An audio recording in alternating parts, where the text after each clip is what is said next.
Hello friends, তোমরা সবাই কেমন আছো? আশা করছি তোমরা সবাই খুব ভালো আছো। এই জায়গাটি কোনটি তোমরা বলতে পারবে? হ্যাঁ, তোমরা ঠিকই গেস করেছো। এটা হলো কোচবিহারের রাজবাড়ি। যারা নর্থ বেঙ্গলে থাকো তারা তো ভালো মতোই চেনো এই জায়গাটি, তারা নিশ্চয়ই অনেকবার এসেছো। তবে যারা নর্থ বেঙ্গলের বাইরে থাকো তারা আমার এই ভিডিওর মাধ্যমে কিন্তু জায়গাটি ঘুরে নিতে পারবে। তো চলো ভিডিওটি শুরু করা যাক। আমি সকাল সকাল রেডি হয়ে বেরিয়ে পড়লাম কোচবিহারের উদ্দেশ্যে, কারণ আমি যাচ্ছিলাম আলিপুরদুয়ার থেকে। তো দেখো, যাওয়ার পথে আমি একটু টাকা ডিপোজিট করে নিলাম। তো এবারে যাওয়া যাক। আলিপুরদুয়ার থেকে কোচবিহার যেতে 40 মিনিট থেকে 1 ঘন্টা সময় লাগে। এখান থেকে বাস, অটো সমস্ত কিছুই যায়। আমি যাচ্ছিলাম বাইকে, তোমরা চাইলে বাসেও যেতে পারো, আমিও মাঝে মাঝে বাসে যাই। আর এই দিন ছিল ভীষণই গরম, তো আমি রাস্তায় একটু কোল্ড ড্রিঙ্ক খেয়ে নিলাম। চলো এবারে যাওয়া যাক। তো দেখতে দেখতে আমি পৌঁছেও গেলাম। এই হলো কোচবিহার যাওয়ার রাস্তা। এই গেটটি নতুন তৈরি করেছে, এই 1 বছরের মতন হলো। এই দিক দিয়ে যেতে হবে কোচবিহারে। তো চলো যাই। তো এবারে চলে এলাম রাজবাড়িতে। প্রথমেই আমাদেরকে টিকিটটি কেটে নিতে হবে। দেখো, এখানে ইন্ডিয়ানদের জন্য 25 টাকা এবং ফরেনারদের জন্য 300 টাকা টিকিট রয়েছে। তো আমি টিকিটটি কেটে নিলাম, এবার যাচ্ছি। কাজের ব্যস্ততার চাপে কিন্তু একদমই ঘুরতে বেরোনো হয় না। তবে অনেক দিন ধরেই ভাবছিলাম যে রাজবাড়িটাতে আবার ঘুরে আসি, কারণ এখানে যতবারই আসি না কেন ততবারই মনে হচ্ছে যেন প্রথমবার আসছি। আমি মোটামুটি 1.5-2 বছর হয়ে গেল রাজবাড়িতে আসি না। তো অনেক দিন পরে এসে কিন্তু বেশ ভালো লাগছিল। আর তোমরা যারা বাইরে থেকে আসবে তাদের তো খুবই ভালো লাগবে, কারণ দেখো চারিদিকে প্রচুর গাছপালা, অনেক গার্ডেন, অনেক কিছু আছে। আর যারা ভিডিও, রিলস এসব বানাতে পছন্দ করো তাদের কিন্তু এই জায়গাটি ভীষণই ভালো লাগবে। আমি আজকাল ফেসবুক, ইউটিউবে দেখি অনেকেই এখানে এসে ভিডিও শ্যুট করে, কারণ এই পরিবেশটাই হলো ভীষণ সুন্দর। তো তোমরা এসে এখানে ভালোই এনজয় করতে পারবে। তো চলো এবার ভেতরে যাওয়া যাক। এত রোদ গরমের মধ্যেও কিন্তু দেখো প্রচুর মানুষ এখানে ঘুরতে এসেছে, কারণ ছুটির দিনে এরকম একটা জায়গায় সারাদিন কাটালে কিন্তু বেশ ভালোই লাগে। তো সেই জন্য কিন্তু আমিও চলে এসেছি। তো এবারে ভেতরে চলে এলাম। ভেতরে কিন্তু দেখার মতন অনেক কিছু আছে। তোমরা বাচ্চারা, বড়রা যারাই আসো না কেন, ভেতরে কিন্তু খুবই ভালো লাগবে। তো চলো এবার উপরে যাওয়া যাক। উপরেও কিন্তু অনেক কিছুই আছে। এটা একটা মিউজিয়াম।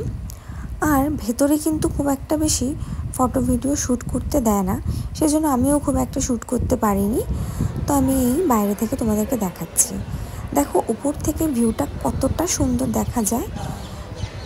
আর ওই যে ওটা আসার গেটটা ভীষণই কিন্তু ভালো লাগে। তো এবারে চলে এলাম পেছনের দিকে।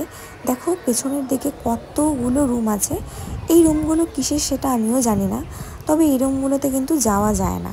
শুধুমাত্র একটা পার্টেই এরা অ্যালাউ করেছে, মিউজিয়াম পারপাসে আর কি। এই পেছনের দিকগুলোতে যাওয়া যাবে না। তো এইবারে আমি নিচে চলে এলাম। তো চলো নিচটাও একটু ঘুরে দেখানো যাক তোমাদেরকে। তো আমি রাজবাড়ির পেছন দিকটাতে যাচ্ছি। তো চলো যাওয়া যাক। দেখো পিছনটা কিন্তু ভীষণই সুন্দর। আর এখানে তোমরা বসতে পারো, সময় কাটাতে পারো। আর যদি তোমরা শুকনো খাবার দাবার নিয়ে আসো তাহলে কিন্তু এখানে বসে খেতেও পারবে। তো খাওয়ার কথা বলতে বলতে আমারও কিন্তু ভীষণই খিদে পেয়ে গেল, তাই আমি একটি বাঙালি রেস্টুরেন্টে চলে এলাম। দেখা যাক এখানে কি পাওয়া যায়। আমি তো কখনো এখানে আসিনি, এই প্রথমবারই এলাম। এখানকার অ্যাম্বিয়েন্সটা বেশ ভালোই আছে, ভালো মতো বেশ ডেকোরেশন করা। তো দেখা যাক এখানে কি পাওয়া যায়। আমি খাওয়ার অর্ডারও দিয়ে দিলাম। অর্ডার দিয়েছিলাম পোলাও আর চিকেন। তো দেখা যাক এবার খাবারটি কীরকম। এখানের খাবারটি আমি খুব একটা ভালোও বলবো না, খারাপও বলবো না, মোটামুটি ছিল আর কি। আর যেহেতু আমার প্রচণ্ড খিদে পেয়েছিল, তো আমার মোটামুটি ভালোই লেগেছে। তো রাজবাড়ি আর খাওয়া দাওয়া দুটো তো কমপ্লিট হলো। এবার আর এনএন পার্কটা বাদ যায় কেন। তো চলো এনএন পার্কটিও একটু ঘুরে নিই। রাজবাড়ির পাশেই কিন্তু এই এনএন পার্কটি অবস্থিত। যারা কোচবিহারে থাকো বা নর্থ বেঙ্গলে থাকো তারা তো সবাই জানো। তো এখানে এসে প্রথমেই আমি টয় ট্রেনে উঠে পড়লাম, কারণ আমার টয় ট্রেনে উঠতে ভীষণই ভালো লাগে। আর এই এনএন পার্কে টয় ট্রেনে উঠলে কিন্তু পুরো পার্কটা ভালো মতন দেখা যায়। এই পার্কটি কিন্তু অনেক বড় আর চারিদিকে প্রচুর গাছপালা, তো ভীষণই ভালো লাগে। যদি কোনো বাচ্চারা আসে এখানে তো ভীষণই কিন্তু মজা পাবে।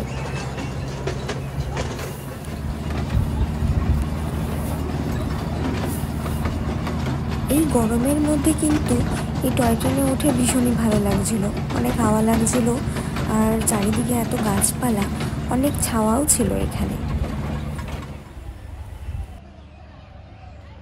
টয় ট্রেন থেকে নেমে একটু এখানে এসে বসলাম। এখানে মনে হয় আগে বোটিং হতো, বাট এখন কিন্তু বোটিং বন্ধ আছে। ওই দেখো টয় ট্রেনটা আবার আসছে, ভীষণই কিন্তু ভালো লাগে এই জায়গাটি। তো রাজবাড়ি এনএন পার্ক সব তো ঘোরা হলো, এবার যাওয়া যাক বাড়ির উদ্দেশ্যে। তো বাড়ি যাওয়ার পথে সন্ধে হয়ে গেছিলো, তাই বানেশ্বরে একটু দাঁড়ালাম চা খাওয়ার জন্য। চা খাওয়ার পর আর কোনো ভিডিও শ্যুট করিনি, কারণ ভীষণই টায়ার্ড লাগছিল। তোমাদের সাথে দেখা হবে নেক্সট ভিডিওতে। সবাই ভালো থেকো, টাটা।